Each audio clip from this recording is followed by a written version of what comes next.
Kwa jinsi ilivyo, Yanga miongoni mwa klabu bora barani Afrika, hivi sasa ni klabu namba 8 kwa ubora, namba 9 kwa ubora barani Afrika. Ikishinda tu mechi zake dhidi ya Silver Strikers ikaingia hatua ya makundi, itapanda na kuwa ya 8 kwa ubora barani Afrika chini ya management yao kwa rais wao Engineer Hersi Said, makamu wake Arafat Haji na wengineo katika kamati yao ya utendaji kwa ujumla. Wanafahamu wanachokifanya, mimi naamini. Na ndio maana wakampa nafasi Romain Folz, kwa sababu Yanga kwa uzito wake, kwa rasilimali yake, kwa wasifu wake CAF, ikiwa miongoni mwa klabu bora barani Afrika, ingeweza kumpa kocha mwingine yoyote, kwa sababu timu za aina ya Yanga na nyinginezo zinapokuwa na nafasi ya ukocha, maombi huwa yanazidi 100, tena makocha wenye wasifu mkubwa. Yanga wakampa Romain Folz. Kwa vyovyote kuna kitu uongozi wa Yanga ulikiona, ukaona kwamba umpatie ili awafikishe wanakotaka. Sasa Romain Folz tangu atue Yanga anaiongoza, kabla hata kupata huyu msaidizi Malawi, ameshinda mechi 9, sare mechi 2, hajafunga. Sare hizi na nani? Ni mechi ya ligi kuu Tanzania bara dhidi ya Mbeya City bila pale Sokoine jijini Mbeya. Ni mechi dhidi ya TRA United ambayo ni ya kirafiki. Lakini katika mechi hizo 11 nazosema zilizofungwa ni pamoja na TRA United, wamefungwa na Yanga ya Romain Folz katika mechi ya kirafiki 4-0. Marudiano wamecheza tena ndio 0-0. Lakini nyingine zilizodhurika ni katika mechi rasmi ni mechi 5. Kwenye mechi 5 ameshinda 4, sare moja hiyo ya Mbeya City. Mechi rasmi alizoshinda mechi ya Ngao ya Jamii dhidi ya Simba 1-0, mechi ya ligi kuu Tanzania bara dhidi ya Pamba Jiji 3-0, mechi 2 dhidi ya Wydad katika raundi ya awali ya kuwa ni kufuzu hatua ya makundi ligi ya bingwa barani Afrika. Wydad ya Angola, kule kwao Angola ilishinda 3-0 Yanga, kwa Mkapa Yanga ilishinda 2-0. Kwa hiyo mechi 5 rasmi Yanga imefunga mabao 9, haijaruhusu bao. Mechi zisizo rasmi 6, kwa maana zile za kirafiki, maandalizi ya msimu na hii ya karibuni, imeifunga Rayon Sports mabao 3-1. Hilo bao la Rayon Sports wamejifunga Yanga wenyewe kupitia kwa Azizi Andabwile, mawasiliano yake na golikipa wake Djigui Diarra. Imeifunga Fountain Gate 2-1 katika mechi iliyokuwa na vipindi vitatu vya dakika 40, dakika 120 ndivyo walivyokubaliana, Yanga ilishinda 2-1. Imeifunga JKT Tanzania 2-1. Ikaifunga Bandari katika kilele cha wiki ya Mwananchi 1-0. Ukichanganya hizo mechi unagundua Yanga wameshinda mechi 5 kati ya 6, kwa sababu kuna suluhu ile waliotoa dhidi ya TRA United kama nilivyotoka kueleza, ingawa moja waliwafunga 4-0. Sasa matokeo namna hii ni performance ya zaidi ya 90%. Bado swali linakuja, kocha eleweki, kocha. Bila shaka baadhi ya mashabiki, kwa sababu ni haki yao, kwa sababu mpira wa miguu ni mchezo wazi, kila mmoja na maoni yake, huwezi kulazimisha. Miongoni mwa kile ambacho naona kinawakwaza wao ni kuona mpira sambusa, soka biriani katika baadhi ya mechi hawashuhudii. Hilo naona ndo kidogo limewatia shaka. Sasa hapa ndipo ambapo tunapaswa kukumbushana. Katika klabu kubwa hizi na hasa zinazoshiriki michuano ya CAF, kwa kuwazia kufika mbali, kwa kuwazia kufika fainali, kutoa ubingwa, kufika nusu na sio kuishia hatua za awali, uchezaji wao huwa hauhusishi soka sambusa, soka biriani. Ndio CAF inaonyesha hivyo rekodi. Sasa Yanga ni miongoni mwa klabu kubwa hivi sasa tunapozungumza, ni vyema mashabiki wake nao wakatambua, kama wanavyotambua mashabiki wa Al Ahly, mashabiki wa Esperance de Tunis, kwamba wao huwa wanazingatia zaidi soka malengo, objective football, ambalo mwisho wa siku inawapatia matokeo wanayohitaji katika mechi, ama kushinda au kuna mechi wanacheza kimkakati wapate sare, inatosha. Soka sambusa, soka biriani halina maana yoyote endapo timu haitimizi mpango kazi wake. Haina maana yoyote endapo timu haishindi au kupata inachokitaka kwenye mchezo husika. Soka sambusa, soka biriani linalipa pale tu timu inacheza alafu inapata matokeo. Ikiwa kinyume chake, sidhani kama ina maana sana. Sasa hili lazima mashabiki, sio tu Yanga ambao umeniuliza, lakini na klabu nyingine ambazo zinawakilisha nchi yetu katika michuano ya CAF. Simba wanawakilisha Tanzania ligi ya mabingwa, Azam kombe la shirikisho, Singida Black Stars kombe la shirikisho. Ni kwa sababu gani? Klabu kubwa sifa yake huwa zinamiliki mchezo na sio kumiliki mpira. Unaweza kumiliki mpira halafu hauna madhara yoyote. Mpinzani wako anakuachia umiliki mpira katika zone, katika kanda, katika eneo ambalo halina madhara kwao. Kwa wakubwa ndio ucheza kwa mtindo huu. Ndio maana ishatokea mara kadhaa. Tunakwenda kwenye raundi ya pili ligi ya mabingwa barani Afrika kwa mfano. Tutaziona Al Ahly wakicheza, tutaziona Esperance de Tunis na timu nyingine. Na mchallenge mtazamaji wa channel hii, afuatilie hizo mechi, wachezaji wakubwa. Lile mpira unaloita mpira gimbi, mpira baya, mpira bovu, ndilo ambalo hucheza kimkakati wanapokuwa ugenini. Alimradi wakiwa ugenini, kwa kanuni za CAF kuna bao la ugenini, wao hutamani wakipata sare ya mabao wanafurahi sana. Yaani wewe hata ukiwa Kibonde vipi, ukitoa sare ya 1-1 wanafurahi. 2-2 sawa. Ukitoa bila poa. Ukiwafunga kwa margin ndogo 2-1 sawa. Ukiwafunga 1-0 sawa, wala wasikitiki. Ukienda kwao, kama kwako walitoa sare walau ya 1-1, kule hata wajikakamue, wanaweza katoa sare ya bila ili wasonge mbele wakuache na weki bonde. Au kama uliwafunga 1-0, basi watatamani wakufunge hata 2-2 sawa. Ukijichanganya ukikufunga 5-0 sawa. Wanachotaka wao wasonge mbele, kwa sababu lengo la michuano ni kufika fainali ukachukua ubingwa. Ndivyo hucheza Al Ahly, ndivyo hucheza Esperance. Ndio maana wakati mwingine wanapokuja kucheza na timu zetu, kwa kutofahamu, mashabiki wengi watakwambia Al Ahly safari hii unga, hawana chochote, lakini mwisho wa siku ndio wanafika fainali, wanaenda kuchukua ubingwa. Hakuna siri nyingine, huwa wanacheza kimalengo, wanamiliki mechi, sio kumiliki mpira. Timu ambayo ni kubwa huwa inamiliki mpira ni Mamelodi Sundowns. Wao bwana, wafunge, watoe sare, uwafunge, wao wanamiliki mpira. Bahati mbaya sana kwao kitendo chao hiki cha kumiliki zaidi mpira. Ubingwa wa mwisho wa ligi ya mabingwa kuutwaa Mamelodi ilikuwa msimu 2016-2017 chini ya kocha Pitso Mosimane. Baada ya hapo mpaka msimu huu tunapozungumza, Mamelodi hajachukua ubingwa ligi ya mabingwa, wanapiga soka sambusa, soka biriani. Ingawa msimu uliopita walau walijitahidi, wamefika fainali, hajatoa ubingwa. Bingwa alikuwa Pyramids. Mamelodi msimu uliopita 2024-2025 katika ligi ya mabingwa ndio vinara, wamiliki mpira kwa 64% average. Wanashinda timu zote wakipiga pasi 451 kwa wastani kila mechi. Timu ya pili kwa kucheza soka sambusa, soka biriani lenye pasi ni Yanga kwa ligi ya mabingwa, walikuwa wanapiga pasi 362 kila mechi, ndio ya pili baada ya Mamelodi, wanamiliki mpira 58.5, around 59%, ndio ya pili kwa kumiliki mpira kila mechi kwa wastani. Lakini Yanga ilishia makundi, mechi 6 ilishinda 2, ikapigwa 2, ikatoa sare 2, imefunga mabao 5, imeruhusu goli 6. Lakini ndio timu inasifiwa, ilipiga mashuti mengi kwa mechi kuliko timu yoyote. Mechi 6 Yanga ilipiga mashuti 84 katika kundi lao la A, wakiwa na MC Alger, wakiwa na Al Hilal Omdurman, wakiwa na TP Mazembe. Kwa wastani kila mechi ilikuwa inapiga mashuti 14, lakini ikafunga magoli 5, ikaruhusu mabao 6. Goal difference ilikuwa hasi 1. Kwa hiyo inasifiwa, Yanga ndio ilikuwa inapiga mashuti mengi zaidi. Yanga inamiliki sana mpira baada ya Mamelodi. Yanga inapiga pasi nyingi baada ya Mamelodi. Sio hilo tu, Yanga iliongoza kwa kona. Kila mchezo kwa wastani ilikuwa inapiga kona 8. Hakuna timu yenye wastani huu isipokuwa Yanga katika michuano ya ligi ya mabingwa barani Afrika msimu uliomalizika. Halafu kwa sifa zote hizo ilishia wapi? Ilishia makundi. Wakubwa hao wakaenda zao wakachukua ubingwa. Mechi moja hapo kimkakati walicheza dhidi ya MC Alger. MC Alger kwenye kundi lao la A status ilikuwa wakipata sare yoyote wao wanaenda robo finali, Yanga inaanza. Wakishinda kwa idadi yote mabao wanasonga wao mbele. Yanga walihitaji kushinda katika mechi hiyo. Mechi MC Alger wakiwa miongoni mwa timu zinajua kucheza kikubwa kwenye michuano ya CAF na sio soka sambusa, soka biriani. Yanga walimiliki mpira kwa Mkapa 69%, watu wanapiga makofi. Yanga ilipiga mashuti 18, watu wanapiga makofi. MC Alger mechi nzima walimiliki 61%, walipiga mashuti 3, moja on target. Muda mwingi uliobaki wakipata mpira wanapiga sideway passes, pasi kushoto, kulia, nyuma, kupoteza muda. Maana walikuwa wanahitaji bila moja sare yoyote kama nilivyotoka kueleza. Muda mwingi walikuwa wanacheza kikubwa. Wakipata mpira ukiwa umetoka wanaenda kuokota kwa kujivuta. Wanasema sluggish movements. Yaani wanatembea kwa kujivuta ili muda uishe. Akiguswa tu anaanguka chini mpaka machele ije mtoe. Walikuwa wanafanya hivyo mara nyingi, muda uishe, ndio kucheza kikubwa. Mpira alivutii, mpira baya, mpira janja. Mwisho wa mechi Yanga walikuwa wakipigiwa makofi kwa kupiga pasi nyingi, kwa kufika mara nyingi, kwa kuwa tense, kupiga mashuti mengi 18. Mechi bila wakaishia hapo hapo.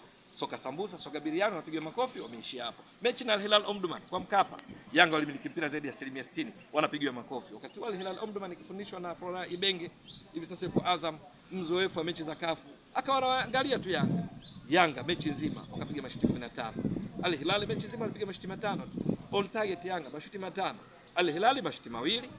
Moja kapiga Odama Kulibali kamba, la pili kapiga Yasser Mozammel kuelekea mwishoni mwa mechi kamba. Mechi imeisha, Al Hilal 2, Yanga 0. Yanga wamiliki mpira, Yanga wamepiga mashuti mengi, Yanga wamepiga pasi nyingi. Al Hilal waondoka na ushindi wa 2-2. Sasa nini cha kufanya? Mashabiki lazima waelewe hizi pressure wanazowapa mabenchi ya ufundi ya timu zetu zinazotuwakilisha CAF, wapate uelewa kwamba hizi timu kubwa humiliki mechi, sio kumiliki mpira. Unaweza kumiliki mpira hauna madhara yoyote, unajipigia makofi bure na kushangilia, mpira uende wavuni. Mfano mzuri wa namna ya kumiliki mechi na sio mpira walionyesha Yanga chini ya Mikel Gamondi wakati akicheza na Mamelodi Sundowns. Ni mechi mbili za robo finali, kwa Mkapa bila, kule Afrika Kusini bila. Iko vipi? Kwa Mkapa ndio nitumia mfano. Siku hiyo Yanga wakujihusisha katika kumiliki mpira. Mpira walimiliki Mamelodi kwa 69%. Mamelodi walipiga pasi 492. Lakini nini walifanya Yanga? Walihakikisha Mamelodi wanapiga pasi maeneo ambayo hayana hatari yoyote kwenye lango la Yanga. Katika pasi 492, ndugu mtazamaji, acha nikwambie. Golikipa wa Mamelodi wakati huo na ndiye aliyepo mpaka sasa, Rowan Williams, alipiga pasi 51 katika zile 492. Beki mmoja wapo wakati, kwa sababu walipanga mfumo wao baada ya golikipa kuna 4-2-3-1. Wale mabeki wao sasa wanne, wakati kati wawili ndio nataja kama mfano. Musa Lebusa alipiga pasi 41. Kumbuka kipao pasi 51 zilizofika katika pasi 492. Beki mwingine wakati anaitwa Grant Kekana, aligusa mpira mara 130, akatoa pasi 124, zikafika pasi 115. Katika pasi 115 alizopiga Kekana, zilizovuka mstari wakati wa uwanja ni pasi 20 tu. Pasi 95 alipiga akiwa eneo lake, anampasia kipa wake, anampasia mwenzake Lebusa, anampasia beki wa kulia aliitwa Mudau, Poliso Mudau, wanacheza tu eneo lile. Sio walitaka, ni kwa mfumo wa Yanga chini ya Gamondi ulilazimisha Mamelodi kupiga pasi nyingi kwenye eneo lao. Ukijumlisha vizuri hizi pasi, Kekana pasi 115 zilizofika. Musa Lebusa pasi 41. Kipa Roy Williams pasi 51. Ukijumlisha zote ni pasi 207 katika pasi 492. Sawa na 42% ya pasi zote zilizopigwa na Mamelodi zilipigwa katika kwa wachezaji wake watatu wa nyuma, kipa na mabeki wake wakati. Hazina madhara yoyote. Lakini wachezaji wenye madhara ni nani? Ni Peter Shalulile. Peter Shalulile mechi nzima alitoa pasi 8. Kati hizo 3 zilikuwa katika nusu ya uwanja kwao. Yaani kwenye eneo la Mamelodi, mshambuliaji wao Peter Shalulile katika pasi 8 alitoa pasi 3 kwenye eneo lao. Kwa hiyo kwenye eneo la Yanga alitoa pasi 5. Mwingine nani? Ribeiro, Lucas. Alipiga pasi 8 kama Peter Shalulile. Kwenye pasi 8 zilizofika 3 kazipiga wakiwa kwenye nusu yao. Kumbuka naye ni kiungo ushambuliaji, yuko nyuma mshambuliaji kinara, alilazimika kupiga pasi 3 kwenye eneo lao. Kwa hiyo wachezaji wawili, huyu Peter Shalulile alikuja kutoka dakika 84. Lucas Ribeiro alitoka dakika 70. Dakika zote walizocheza, pasi walizopiga kwenye nusu ya pili ya uwanja ni pasi 10 tu hao wawili. Ukichanganya na Kekana pasi 115 zilizovuka pasi 20 tu. Ndio maana mechi kaisha bila. Yanga ndio walikuwa hatari zaidi, ingawa walikuwa wamiliki mpira kwa sababu walikuwa wanamiliki mechi. Yaani wanawalazimisha Mamelodi wacheze sehemu isiyo stahili. Kwa hiyo pasi nyingi walizipiga Mamelodi. Asiyefahamu vizuri anawasifu. Jamaa wanatisha. Soka sambusa, soka biriani. Kwa pasi zenye madhara yepi? Mechi ya marudiano Loftus kule Pretoria nchini Afrika Kusini. Mamelodi wakamiliki mpira 74%, Yanga 26%. Ni mechi ambayo Mamelodi mechi nzima walipiga mashuti 4 tu ya kulenga shabaha pamoja na umiliki wa mpira 74%. Mechi nzima timu iliyokuwa karibu kupata bao ni Yanga. Kuna nafasi alipata Clement Mzize Walidi, hakufunga, ilikuwa wanadhurika. Na nafasi nyingine ni kosa la mwamuzi Dahane Beida wa Mauritania, dakika 58 kuelekea 59, Stefan Azizki pasi ya Musonda akapiga shuti limegonga Besra, mpira ukaonekana kuangukia nje ya mstari ndani kwenye lango, lakini mwamuzi Dahane Beida, wasaidizi wake chuma cha VAR hawakuipa Yanga bao lililostahili. Kumbuka mechi hiyo Yanga walikuwa wanahitaji sare yoyote ya mabao au ushindi wowote ili waende nusu finali. Mamelodi wakajikuta cheza yao yote mechi kisha bila kwenye mikwaju ya penalty wazina mwenyewe, ndipo Yanga wakatolewa. Ule ni mfano wa namna ambavyo timu hucheza kumiliki mechi, sio kumiliki mpira. Sasa mashabiki wa mpira wa miguu, ili tunapaswa tuzungumze mara kwa mara, waelewe, kwa sababu ligi yetu imeshakuwa sana. Klabu zetu zimekuwa sio kama za miaka ya nyuma. Zinatakiwa zicheze level zile za kina Esperance, level za kina Al Ahly, ambapo cheza yao kucheza kikubwa, kumiliki mechi sio kumiliki mpira. Tusiwe tunalaumu mabenchi ya ufundi ya timu zetu kwamba azimiliki mpira, acheze mpira wa kuvutia. Wa kuvutia hauna nafasi kwenye CAF. Kuanzia msimu 2017 mpaka sasa, misimu 10 ya CAF Ligi ya Mabingwa, timu moja tu iliwahi kutoa ubingwa ikiwa inamiliki mpira. Ni Al Ahly msimu wa 2019 2020 ilikuwa inamiliki mpira 56%. Mechi wastani kwa mechi ilikuwa inapiga pasi 376 ikatoa ubingwa. Misimu mingine yote 9 kati ya 10 hakuna bingwa wa Ligi ya Mabingwa barani Afrika aliyekuwa anapiga mpira sambusa, mpira biriani. Bali wanacheza pira gimbi, pira la hovyo, pira bovu kwa jicho lako, mtazamaji, baadhi yenu, lakini lenye kumiliki mechi. Mfano, bingwa msimu uliomalizika ni Pyramids. Pyramids wametoa ubingwa. Wao umiliki wa mpira ni 50%. Aliongoza kumiliki mpira alikuwa ni Mamelodi 64%, wa pili Yanga 59%. Mamelodi passes per match. Walikuwa wanapiga pasi 451, Yanga 362. Sio Mamelodi wala Yanga waliotoa ubingwa. Kombe la shirikisho, timu iliongoza kupiga pasi nyingi ni USM Alger kwa mechi, walikuwa wanaongoza. Umiliki wa mpira kwa mechi USM Alger 60%. Ya pili Simba ya Tanzania 57%. Bingwa alikuwa RS Berkane. Msimu wa nyuma yake, nazungumzia msimu wa 2023-24, tunakumbuka vizuri, bingwa alikuwa ni Al Ahly. Umiliki wa mpira ulikuwa 51%. Waliongoza kumiliki possession, umiliki wa mpira walikuwa ni Mamelodi, wanamiliki 67%. Wa pili ilikuwa Petro Atletico ya Angola 57%. Wote hawakuchukua ubingwa. Bingwa alikuwa Al Ahly. Msimu wa nyuma yake 22-23, bingwa alikuwa Al Ahly, alikuwa anamiliki mpira kwa 55%. Lakini aliongoza kumiliki mpira ni Mamelodi 61%. Waliofuatia walikuwa ni Petro Atletico ya Angola 59%. Hawakuchukua ubingwa. Bingwa alikuwa Al Ahly. Ukienda hivyo, msimu wa 2021-22 walioongoza kumiliki mpira walikuwa ni Al Ahly, walikuwa wanamiliki mpira kwa 58%. Bingwa wa pili alikuwa ni CR Belouizdad ya Algeria, wao walikuwa wa pili kwa kumiliki mpira baada ya Al Ahly, walikuwa wanamiliki mpira kwa around 57%. Bingwa alikuwa Wydad Casablanca, anamiliki mpira kwa 43%. Yani Al Ahly pale walipojichanganya kwenye msimu huo, wao wamiliki mpira zaidi, walishia finali wa kuchukua ubingwa. Bingwa alichukua Wydad mpira 43%. Sasa ukienda hivyo utaikuta Esperance 2019-2020 wamechukua ubingwa, wanamiliki mpira 48%. Iko hivyo hata kwenye kombe la shirikisho misimu mitano iliyopita, waliotoa ubingwa wakimiliki mpira ni moja tu, Zamalek 2023-24 walimiliki mpira kwa 62%, wakatoa ubingwa. Waliobaki katika misimu mitano hawamiliki mpira zaidi, timu nyingine ndio zinamiliki mpira, wao wanamiliki mechi. Umiliki upige pasi kwenye eneo lipi kwa wakati upi? Wakati mwingine unamwachia mpinzani aruke, unaziba nafasi afu unapiga counter. Pyramids msimu ule upite 2025 wakati ukitoa ubingwa ligi ya mabingwa barani Afrika, ndio timu iliongoza kupiga pasi ndefu. Ilikuwa kila mechi inapiga pasi 28.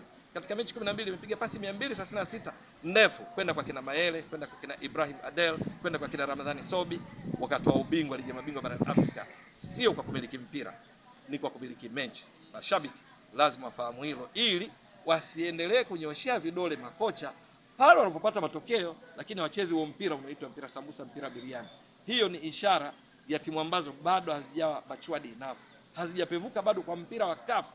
Nimekwambia misimu 10, 90% ya mabingwa hawamiliki mpira zaidi, wanaomiliki wengine, wao wanacheza hilo mpira tunaita piragini. Ni moja tu iliyotoa ubingwa ambayo ni Al Ahly msimu wa 2019-2020, kwa sababu misimu 10 tunahesabu kwa CAF. Mwanzo kulikuwa na kalenda hii 2017 ni msimu, 2018 msimu, alafu akaanza uhesabuji wa misimu miwili 2018-19, 19-20, 2021, 2022, ni misimu 10 mpaka kufikia uliopita, kwa ushahidi kwamba soka sambusa, soka biriani halilipi, bali kucheza objective football, mpira wa malengo, kwa kumiliki bench na sio kumiliki mpira.